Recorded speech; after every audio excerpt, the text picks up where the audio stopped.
Andumana sa usa ka Norsunya.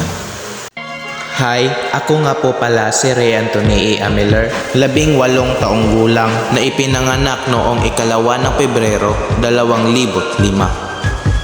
Kung ilalarawan ang aking sarili sa isang bagay, mas pipiliin kong maging isang lapis.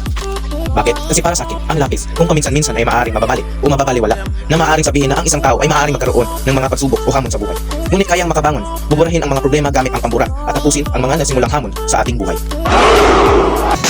At sa usaping talento, ako nga po pala ay isang guitarist church drummer.